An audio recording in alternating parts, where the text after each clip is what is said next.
My dear brothers and sisters, my dear friends, if you are here today listening to these words, it is likely that you have known a breaking.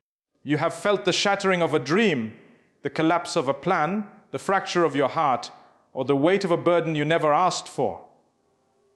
In that moment of rupture, when the pieces of your life lay scattered around you, a haunting question inevitably whispers in the dark, why me? What have I done to deserve this? Today, I want to offer you a different lens through which to view your pain. I want to suggest that your breaking is not a sign of Allah's anger, but rather a profound and mysterious evidence of His choice. The feeling of breaking is one of the most universal, yet most isolating human experiences. It is a visceral sensation, a cracking that seems to originate from the very core of your being. We are taught from a young age to seek wholeness, stability, and success. We build our identities like carefully constructed towers, brick by brick, our education, our careers, our relationships, our aspirations. We stand atop them, feeling tall and accomplished, believing we have engineered our own stability.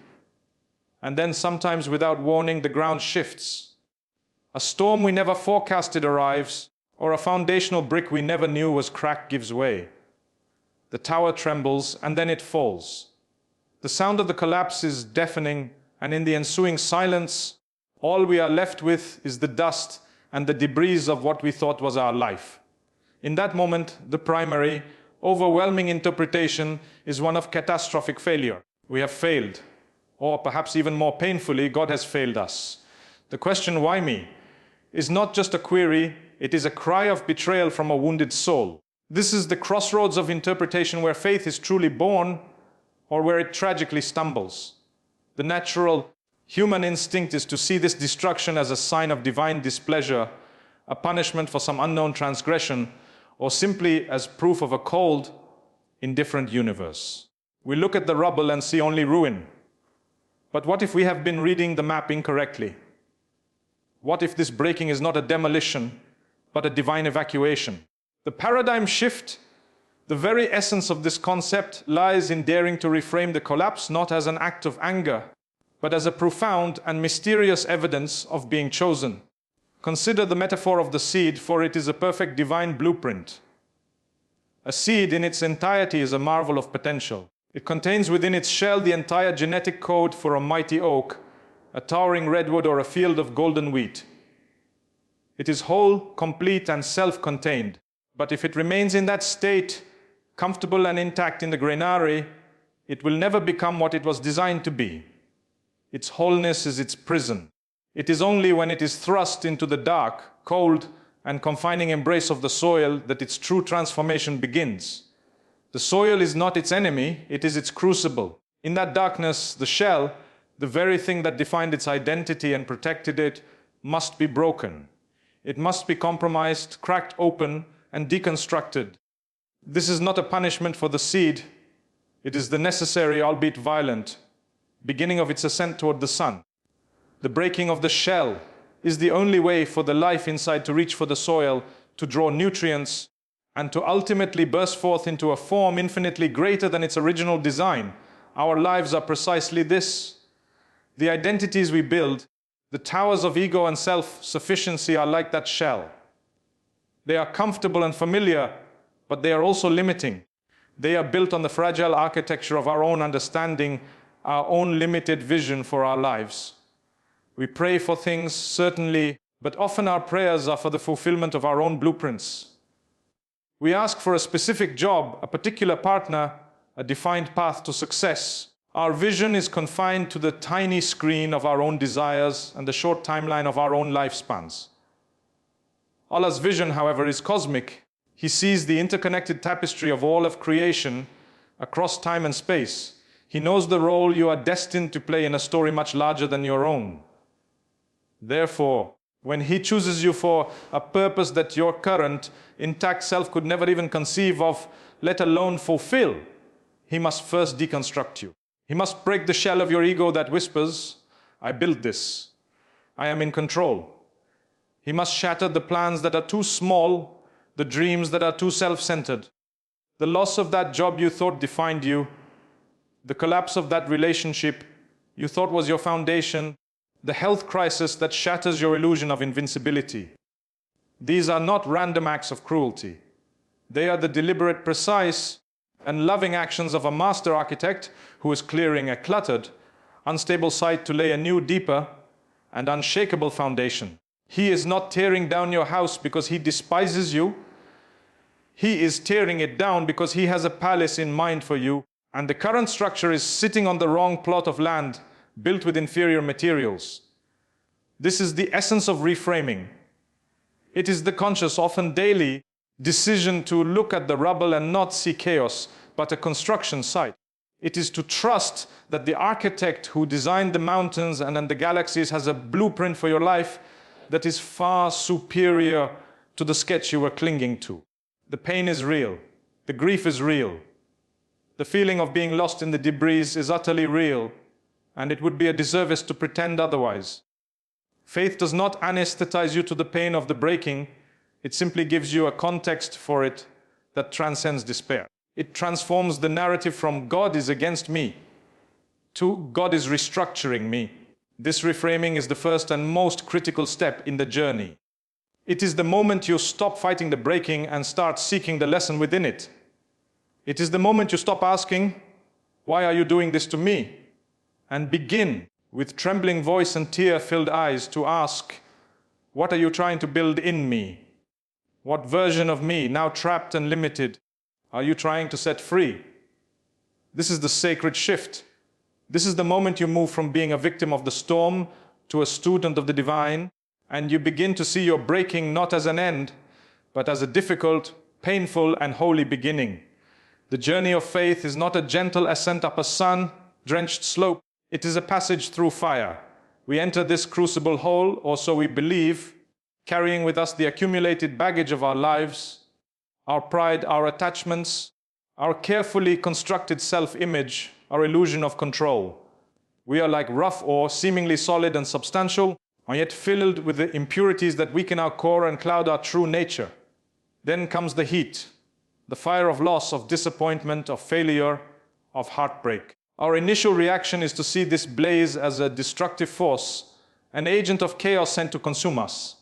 But in the divine economy, nothing is wasted, and fire has a purpose far greater than destruction. Its sacred role is purification. Purification is not a gentle process. It is the most demanding and painful form of love. When Allah chooses to purify a soul, He applies the precise intensity of heat required to separate the gold from the dross, the essential from the incidental. What we perceive as the breaking of our lives is, in truth, the burning away of everything that is not truly vehios, everything that stands between our current state and the state of radiant submission we were created for. The ego is the first and greatest of these impurities. It is the voice that claims ownership over our successes, that whispers of our self-sufficiency, that builds walls between us and our Creator. It is the subtle, pervasive belief that we are the architects of our own destiny, the captains of our own ships. This ego is a brittle thing, a shell that must be cracked so that the soft, authentic self within can finally breathe. Consider the profound wisdom in a famous saying, "When Allah loves a servant, He tests him." This is not a statement of divine cruelty, but of profound love and intention. The test is the fire. Its purpose is to force a fundamental reorientation of our dependence. When our health is robust, our bank account full, and our relationships secure, it is dangerously easy to fall into the trap of believing we are sustaining ourselves. We perform our prayers, perhaps, but our heart's true reliance is on the created, the job, the social standing, the physical strength. The fire of trial burns these crutches away. A financial collapse severs our reliance on wealth. A health crisis shatters our faith in the body. A betrayal breaks our dependence on people. One by one, these false gods are consumed in the flames, leaving us standing in the ashes, naked and vulnerable, with nowhere to turn but to the One. This is the ultimate purpose of the purification, to bring us to the point of absolute, undeniable reliance on Allah alone. It is to forge in us a state of Tawakkul, a trust that is not merely a concept discussed in sermons, but a lived reality forged in the furnace of experience. This process also purifies our attachments to this temporary world, what the Quran often refers to as the dunya. We are by nature creatures of attachment. We cling to people, to places, to status, to dreams.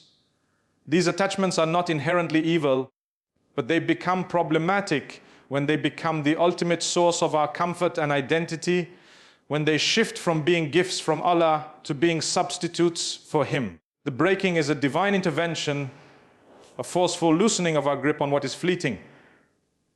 The loss of a loved one, for instance, is an unimaginable pain.